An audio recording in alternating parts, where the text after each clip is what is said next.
ചിലർ ഇടതുപക്ഷം കുറെ കൂടി നന്നാകണമെന്ന് ആഗ്രഹിക്കുന്നുണ്ടാവും. ചിലർ വേറെ പാർട്ടികളൊക്കെ രൂപീകരിച്ച് ഇടതുപക്ഷം നന്നാക്കാൻ വേണ്ടി വേറെ പാർട്ടിയിലൂടെ ഇടതുപക്ഷത്തെ തകർക്കാൻ ശ്രമിച്ചിട്ടുള്ള ആളുകളുണ്ടാവും. ഞങ്ങൾ കാണുന്നത് അങ്ങനെ വരുന്ന അഭിപ്രായങ്ങളിൽ എന്തൊക്കെ സ്വീകരിക്കേണ്ടതുണ്ട്, ഞങ്ങളുടെ തിരുത്തലുണ്ടോ. പക്ഷേ കേരളത്തിൻ്റെ ഭരണ തുടർച്ചയാണ് ഇന്ന് കേരളത്തിന് ഈ രൂപത്തിലേക്ക് മാറാൻ കഴിഞ്ഞിട്ടുള്ളത്. അപ്പം അത് അതിദാരിദ്ര്യവൽക്കരണമാകാം, അല്ലെങ്കിൽ ഇപ്പോൾ ഞങ്ങൾ വ്യവസായ മേഖലയിൽ ഈ പറഞ്ഞ കാര്യങ്ങളെല്ലാം സാധ്യമാകുന്നത്. കഴിഞ്ഞ ദിവസം ഒരു ഇൻവെസ്റ്റർ എന്നെ വിളിക്കുകയുണ്ടായി. അപ്പോൾ അദ്ദേഹം പറഞ്ഞല്ല, ഇവിടെ വിദേശത്താണ്, നമ്മുടെ ഈ ഒപ്പുവെച്ചാണ്, ഇവിടെ എന്തോ ഒരു ഇലക്ഷൻ കേരളത്തിൽ നടന്നെന്ന് കേട്ടു, അതിൽ പഴയ ആളുകൾ എന്തോ വരുന്നു, അപ്പോൾ ഞങ്ങൾ ബോർഡ് കൂടിയപ്പോൾ ഇൻവെസ്റ്റ്മെൻ്റ് ഒന്ന് ഹോൾഡ് ചെയ്യണമെന്നാണ് ഉദ്ദേശിക്കുന്നത്. ഈ സ്റ്റെബിലിറ്റി പ്രശ്നങ്ങളും ഇവിടുത്തെ പല കാര്യങ്ങളും നേരത്തെ ഉള്ള അനുഭവം വെച്ചിട്ട് ഞാൻ അവരോട് പറഞ്ഞു അങ്ങനെ മാറ്റമൊന്നും വരാൻ പോണില്ല, പിന്നെ ആര് വന്നാലും മാറാൻ പറ്റാത്ത രൂപത്തിൽ സിസ്റ്റം നമ്മൾ മാറ്റിയിട്ടുണ്ടെന്നൊക്കെ പറഞ്ഞെങ്കിലും അവരുടെ ബോർഡിനൊരു കോൺഫിഡൻസ് ഇല്ല. ഇത് കാണിക്കുന്നത് ഒരു മാറ്റം ഉണ്ടാക്കാൻ പോകുന്നു എന്ന് പറയുന്നത് നാടിനെതിരാണ്. യഥാർത്ഥത്തിൽ ഇടതുപക്ഷം തുടരുന്നത് ഇടതുപക്ഷം തകരും എന്ന മട്ടിൽ പ്രചരിപ്പിക്കാൻ ശ്രമിക്കുന്ന ആ നരേറ്റീവ് മനസ്സിലാക്കേണ്ടത്, ഇടതുപക്ഷം തുടർന്നില്ലെങ്കിൽ കേരളം തകരും. കേരളം നിലനിൽക്കണമെങ്കിൽ ഇടതുപക്ഷം തുടരണം. ഇടതുപക്ഷം തുടരുമ്പോൾ ഉണ്ടാകുന്ന ഏതെങ്കിലും തെറ്റായ പ്രവണതകളുണ്ടെങ്കിൽ അത് തിരുത്താൻ കഴിയുന്നത് ഇടതുപക്ഷത്തിന് കഴിയും. ഇത്തരം അഭിപ്രായങ്ങളും പ്രസക്തം തന്നെ. പക്ഷേ കേരളം തകർന്നു കഴിഞ്ഞാൽ, കേരളം വീണ്ടും പഴയ അവസ്ഥയിലേക്ക് എത്തിച്ചു കഴിഞ്ഞാൽ അത് തിരുത്താനായിട്ട് പിന്നെ ഒരു തരത്തിലും കഴിയാത്ത സാഹചര്യം വരും. രണ്ട്, കോൺഗ്രസ് തോറ്റാൽ അവർ BJP ആയി മാറും എന്ന ആശങ്കയാണ്. ആ ആശങ്കയെക്കാളും കേരളം ശ്രദ്ധിക്കേണ്ട ഭാഗം, അവർ ജയിച്ചാൽ ഭരണം തന്നെ BJPയിലേക്ക് മാറും. തോറ്റു കഴിഞ്ഞാൽ കോൺഗ്രസ് ആയിരിക്കും BJPയിലേക്ക് മാറുക, ചില ആളുകളായിരിക്കും എന്ന ആശങ്കയാണ് ഉള്ളതെങ്കിൽ, ജയിച്ചു കഴിഞ്ഞാൽ ഭരണം തന്നെ BJPയിലേക്ക് മാറാം എന്നുള്ളതാണ് അരുണാചൽ പ്രദേശ് കാണിക്കുന്നത്, മിസോറാം കാണിക്കുന്നത്, ഏറ്റവും ഒടുവിലത്തെ നമ്മുടെ ബീഹാർ കാണിക്കുന്നതെല്ലാം.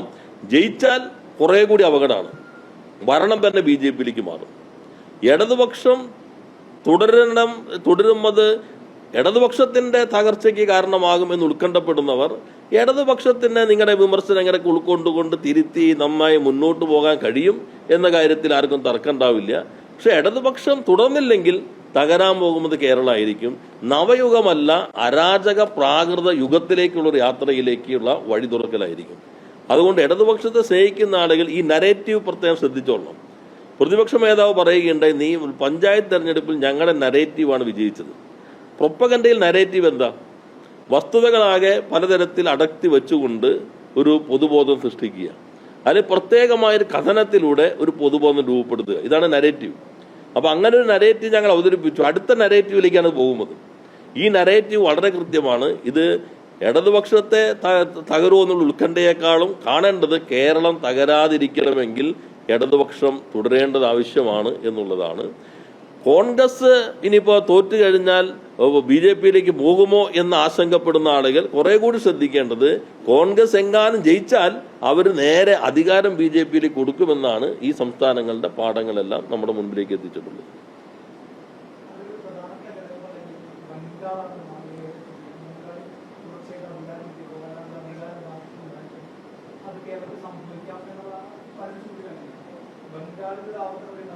അല്ല, തമിഴ്നാട് ഇപ്പം എത്ര കാലമായി ഭരിക്കാൻ തുടങ്ങിയിട്ട്?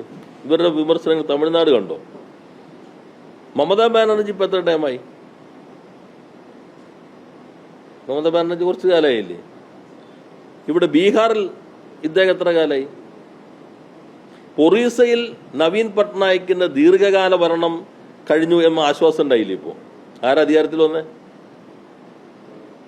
ഇവര് ഈ തുടർച്ചയുടെ അപകടത്തിന് ജനാധിപത്യത്തിന്റെ പുതിയ കാഴ്ചപ്പാടുകൾ അവതരിപ്പിക്കുന്ന ആളുകൾ ഒറീസയിൽ വളരെ സന്തോഷവാന്മാരായിരിക്കില്ലേ ഇപ്പോൾ?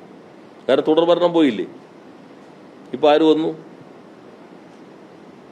അപ്പൊ ഈ നരേറ്റീവ് നമ്മൾ മനസ്സിലാക്കിക്കൊള്ളണം. ഇത് ഒറ്റ ലക്ഷ്യമുള്ളൂ, BJPയെ കൊണ്ടുവരാനുള്ള വാതിൽ തുറക്കുക എന്ന ലക്ഷ്യത്തിലേക്ക് സഹായിക്കലായിരിക്കും.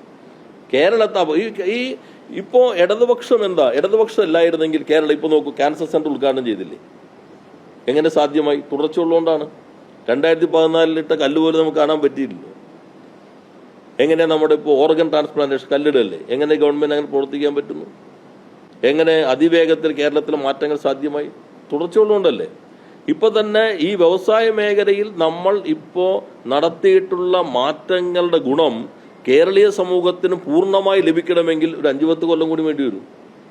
ഒരു ബ്രേക്ക് വന്നാൽ ഇത് പെട്ടെന്നൊരു അസ്വസ്ഥതയിലേക്ക് വരും. ഇപ്പൊ നമ്മൾ തുടർച്ചയായി 2 തവണ ഈസ് ഓഫ് ഡൂയിങ് ബിസിനസ് ഒന്നാമതായില്ലേ. ഇപ്പൊ നോക്കൂ, ഇന്ന് ഉദ്ഘാടനം ചെയ്യുന്നു, നാളെ കല്ലിടുന്നു, അടുത്ത ദിവസം വലിയൊരു 2000 കോടിയുടെ ഇൻവെസ്റ്റ്മെന്റ് എറണാകുളത്തേക്കുള്ള ഒരു EOU ഒപ്പുവയ്ക്കാൻ പോകുന്നു. 1.5 ലക്ഷം സ്ക്വയർ ഫീറ്റിന്റെ 2 ലക്ഷം മറ്റോ കിൻഫ്രയുടെ തന്നെ ടാറ്റ എലക്സിക്ക് നിർമ്മാണം കഴിഞ്ഞ് കൈമാറാൻ പോവാണ് തിരുവനന്തപുരത്ത്. എല്ലാ ദിവസവും എന്താണ് Wayanad carbon neutral coffee park ഉദ്ഘാടനം ചെയ്യാൻ പോകുന്നു. അതുപോലെ തന്നെ അവിടെ തന്നെ വലിയൊരു ലോജിസ്റ്റിക് പാർക്ക് ഉദ്ഘാടനം ചെയ്യുന്നു. ഇവിടെ 14-ാം തീയതി കളമശ്ശേരിയിൽ തന്നെ പുതിയൊരു ലോജിസ്റ്റിക് പാർക്ക് ഉദ്ഘാടനം ചെയ്യുന്നു. അദാനിയുടെ നിങ്ങൾ പോയി നോക്കൂ, മുഖ്യമന്ത്രി കല്ലിട്ട സ്ഥലത്ത് നിന്ന് ഇടയ്ക്കൊന്ന് പോയി നോക്കിക്കോളൂ, അവിടെ ആദ്യത്തെ സ്റ്റേജ് നിർമ്മാണം കഴിഞ്ഞു. ഇതെല്ലാം തുടർച്ചയുള്ളതുകൊണ്ടാണ്. 14-ാം തീയതി ലോജിസ്റ്റിക് പാർക്ക് ഉണ്ട് അതിനപ്പുറത്ത്. അപ്പോൾ 5:30 തോന്നുന്നു. ഇതെല്ലാം സാധ്യമായത് തുടർച്ചയുള്ളതുകൊണ്ടാണ്. തുടർച്ച പോയാൽ കേരളം ഒരു തകർച്ചയിലേക്ക് എത്തും. ഒരു നവയുഗമല്ല, ഒരു പ്രാകൃത അധോയുഗത്തിലേക്ക് കേരളത്തെ കൊണ്ടുവരാൻ മാത്രമാണ് ഈ നരേറ്റീവ് വഴി സഹായിക്കുകയുള്ളൂ.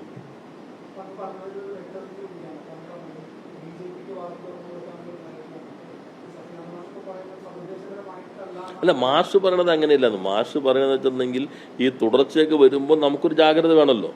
ഇപ്പം ഞങ്ങൾ തന്നെ പണ്ട് പറയുമല്ലോ, ഈ ജനലും വാതിലും തുറന്ന് ഇട്ടാലേ കാറ്റ് വരുള്ളൂ, പക്ഷെ ഈച്ചയും പ്രാണിയും കൊതുകും വരും. അപ്പോൾ ഈച്ചയും പ്രാണിയും കൊതുകിനെ നമ്മൾ നോക്കിക്കൊള്ളണം, അത് ശ്രദ്ധിച്ചോളണം അതിനെ എല്ലാം. പക്ഷെ അതുപോലെ ഞങ്ങൾ ശ്രദ്ധിക്കേണ്ടത് തുടർഭരണം വരുമ്പോൾ ഞങ്ങൾ തന്നെ കാണുന്ന ചിലപ്പോൾ തെറ്റായ പ്രവണതകൾ വരാം, അതിനെല്ലാം ജാഗ്രതയോടുകൂടി കാണണം. അത്ര മാഷ് അതായിരിക്കും ഉദ്ദേശിച്ചിട്ടുണ്ടാവുക. അല്ലാണ്ട് മാഷയ്ക്ക് അറിയാമല്ലോ, ഇപ്പോൾ പണ്ടകത്തെ കാലത്തെ ആ ഒരു അനുഭവം എല്ലാവർക്കും അറിയാമല്ലോ. ഇപ്പോൾ കോൺഗ്രസ് സാമ്പത്തിക നയത്തിൽ മാറ്റം വരുത്തിയിട്ടുണ്ടോ? 99 സാമ്പത്തിക നയത്തിൽ ഇല്ലല്ലോ. ഇപ്പോൾ മാഷെ പോലുള്ള ആളുകൾക്കും അറിയാവുന്ന കാര്യമാണ്. അതുകൊണ്ട് മാഷയുടെ ഭാഗം വേറെ എടുത്താൽ മതി. ബാക്കിയുള്ള ആളുകൾ ഇപ്പോൾ ഈ 12-ന് പണിമുടക്കം നടക്കുന്നു. ലേബർ കോഡുകൾക്കെതിരെ എനിക്ക് തോന്നുന്നു മലയാള മനോരമ ഉൾപ്പെടെ എല്ലാ പത്രങ്ങളും മുഖപ്രസംഗം വരെ എഴുതി തൊഴിലാളികൾക്കെതിരെ കടന്നാക്രമണമാണ്. ഇന്ത്യയിൽ എല്ലായിടത്തും ഒരേപോലെ നിൽക്കുമ്പോൾ കേരളത്തിൽ INTUC ഈ പ്രക്ഷോഭത്തിൽ നിൽക്കുന്നില്ല. അപ്പോൾ INTUC ആരോടൊപ്പം നിൽക്കുന്നു? കേരളത്തിലെ കോൺഗ്രസ് പറയുന്നു INTUCയോട് പങ്കുചേരണ്ട. അപ്പോൾ കേരളത്തിലെ കോൺഗ്രസ് INTUCയെ BJP ഗവൺമെന്റിനൊപ്പം സ്ഥാപിച്ചിരിക്കുന്നു. ഇതല്ലേ അവരുടെ രീതി എന്നുള്ളത്. അപ്പോൾ സാമ്പത്തിക നയങ്ങളിൽ പൊതുമേഖലയെക്കുറിച്ചുള്ള അവരുടെ കാഴ്ചപ്പാടെന്താ? അതുപോലെ തന്നെ ഇവിടെ കാണേണ്ട പ്രശ്നം എന്ന് വെച്ചാൽ ഇത് രാഷ്ട്രീയത്തെയും സമൂഹത്തെയും ഗൗരവമായി കാണുന്ന ആളുകൾ ചിന്തിക്കേണ്ടത് എങ്ങനെ BJP രാജ്യത്തിന്റെ അധികാരത്തിലേക്ക് വന്നു. അതിന്റെ തുടക്കം ഏതെല്ലാം മുദ്രാവാക്യങ്ങളിലൂടെയാണ്. അയോധ്യയിൽ നിന്ന് രാജീവ് ഗാന്ധി അവിടുത്തെ ലോകസഭാ മണ്ഡലത്തിൽ നിന്നാണ് തെരഞ്ഞെടുപ്പ് പ്രചരണം ആരംഭിച്ചത്. BJP വയ്ക്കുന്നതിന് മുൻപ് രാമരാജ്യം എന്നുള്ള പ്രഖ്യാപനം നടത്തുന്നത് രാജീവ് ഗാന്ധിയാണ്. തെരഞ്ഞെടുപ്പ് പ്രചരണത്തിൽ ഫൈസാബാദിൽ നിന്ന് അവിടെ ശിലാന്യാസത്തിന് അനുമതി നൽകിയത് രാജീവ് ഗാന്ധിയാണ്. അപ്പൊ ക്ഷേത്ര നിർമ്മാണം ഇത്തരം കാര്യങ്ങളുടെ പ്രചരണത്തിലൂടെ കോൺഗ്രസ് ഇട്ട വഴിയെ കുറെ കൂടി സമർത്ഥമായി ഉപയോഗിക്കാൻ സ്വാഭാവികമായിട്ടും BJPക്ക് കഴിയാം. ഇപ്പൊ കേരളത്തിൽ ക്ഷേത്രം ഒക്കെയായി ബന്ധപ്പെട്ട് ഒരു നരേറ്റീവ് കൊണ്ടുവന്നില്ലേ? ഇതാരോ ഉപയോഗിക്കാൻ സഹായിക്കുന്ന BJPക്കാണ്. അപ്പോൾ രാഷ്ട്രീയമായി എങ്ങനെയാണോ ഇന്ത്യയിൽ BJPക്ക് കോൺഗ്രസ് അടിത്തറയിട്ടത്, അതേപോലെയാണ് കഴിഞ്ഞ തെരഞ്ഞെടുപ്പുകളിലൊക്കെ ഇപ്പൊ ശബരിമല ഇങ്ങനെ തുടർച്ചയായി പറഞ്ഞുകൊണ്ട് BJPക്ക് വരാനുള്ള ഒരു പരിസരം ഒരുക്കുകയാണ് കേരളത്തിലെ കോൺഗ്രസും ചെയ്യുന്നത്. ഇപ്പൊ എവിടേക്ക് പോയി നരേറ്റീവ്? ഏറ്റവും പ്രധാന നിങ്ങൾ മാധ്യമങ്ങൾ കാണേണ്ടത് ശബരിമല കേസിനകത്ത് ഒരു പ്രധാന പ്രതി ജയിലിൽ കിടക്കുന്നു. അദ്ദേഹത്തിന് 2 കോടി രൂപ നിക്ഷേപം, അതെങ്ങനെയോ പോയിട്ടും പ്രശ്നമില്ല. അതേ 2 കോടി രൂപ ഈ പ്രതികളും ഒന്നിച്ച്, ഈ പ്രതിയല്ല വേറെ പ്രധാന പ്രതികൾ ഒന്നിച്ച് സോണിയാഗാന്ധിക്കൊപ്പം നിൽക്കുന്ന ആൾക്ക് നൽകിയെന്ന് പറയുന്നു. അദ്ദേഹം പറയുന്നു കിട്ടിയിട്ടുണ്ട്, അളവിൽ മാത്രമേ വ്യത്യാസമുള്ളൂ. ഈ കണക്ഷൻ എവിടേക്ക് പോവും? ആദ്യത്തെ ഫിനാൻഷ്യൽ കണക്ഷൻ വന്നേക്കാൻ ഇപ്പോഴല്ലേ?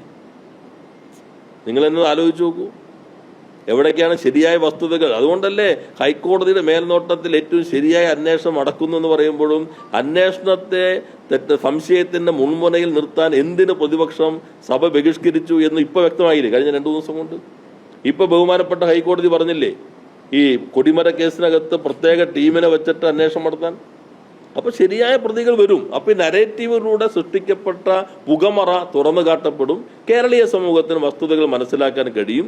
കോൺഗ്രസ് ചെയ്തത് അവരുടെ ഈ പ്രശ്നം കൂടി കണ്ടുകൊണ്ടായിരിക്കാം. എന്നാൽ അതോടൊപ്പം ദേശീയ രാഷ്ട്രീയത്തിൽ BJPക്ക് ഉള്ള രാഷ്ട്രീയ ആശയ പരിസരം രൂപപ്പെടുത്തിയ അതേ രീതിയാണ് കേരളത്തിലെ കോൺഗ്രസ് ഇപ്പോൾ സ്വീകരിച്ചുകൊണ്ടിരിക്കുന്നത്.